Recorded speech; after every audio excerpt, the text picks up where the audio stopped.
Massive congratulations to Senegal on winning this Afcon 2025-2026. Now I can rest. If you did not watch the Afcon 2025 final that was played between Senegal and Morocco, you will not understand what we are saying. Because football prevailed over sentiment, football prevailed over CAF, and everybody that tried to see how they could make the final and the winning go in favor of Morocco. Everything that they planned to do to see how they could make Morocco win this Afcon 25 failed. It all failed woefully. Because how do you explain the game that was so balanced? The both teams were playing, striving very hard. They got into the 80-something minutes. Senegal had a clean goal, clear chance, clean goal that had no obstruction. It was ruled out for no just cause. And just few minutes after that, a penalty was awarded to Morocco. Why? It was not a clear penalty, just like that.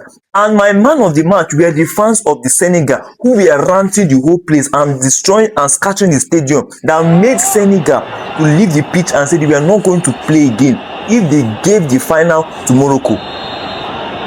Those Senegal fans and the Senegal player that left the pitch, they were my man of the match. If I see, they just have luck it's not in Nigeria. If it was Nigeria, both the referee, everybody's in trouble.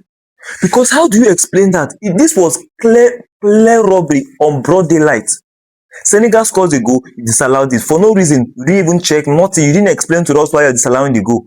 And in a few minutes later, just almost 90 minutes, you give a penalty to Morocco. That means it is now obvious that you want Morocco to win the competition because they are the hosts. Why? So kudos to Sadio Mane, who went into the pitch, into the dressing room to call back his players. They came back into the pitch.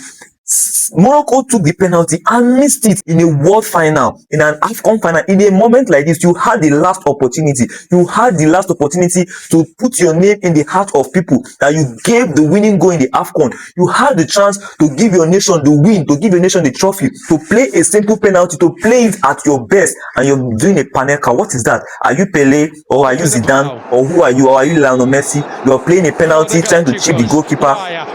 That's to tell you that justice was prevailing over everything that the referee was doing bad. Because on a normal day, you are supposed to use your best shots to play a last minute penalty. The ball that he played said, even me, if I wear rapper, I tie rapper, tie towel, I go catch him. So that was when I now knew that God's hand was in the final. See, everything was now working despite the CAF and the Association of Morocco were trying to see how possible they could make Morocco win. But see, football prevailed. That was when he missed the penalty. Mendy saved it, and then they had several other chances that hit the post, they hit the bar.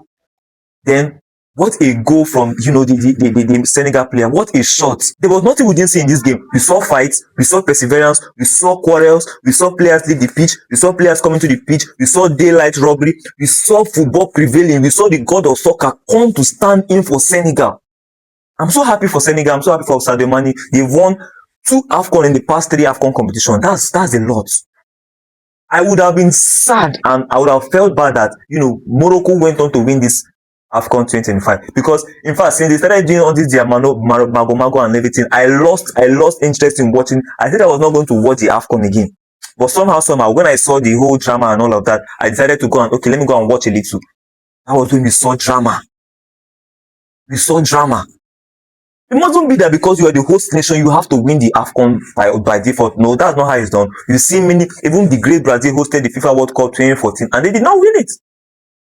You saw Argentina win the World Cup in the year 2022. They were not the hosts.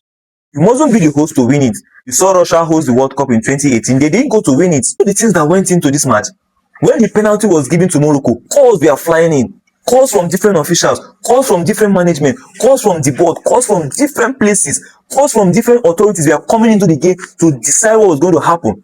Because the players left the pitch for minutes. Nobody was in the pitch to play the game. They left. The fans were booed, the fans were shouting, the fans were angry, the fans were paranoid. Some of them were even fighting themselves. You know that intensity of the World Cup between Argentina and France 2022? It is the same intensity we saw between Senegal and Morocco. What a man, bro. Everybody now do or die. After Senegal scored the goal, you see the defense, they locked up. Mendy is the goalkeeper. What a save. He saved. Do anything you play. The defenders were all over the place. These players were so determined that this one don't enter, Baba will not agree again. They lock up everywhere. They tie everywhere. Nobody goes anywhere. Nobody is scoring any goal. That 1-0, that was what won the game. and it's a well-deserved one. Senegal deserve to win.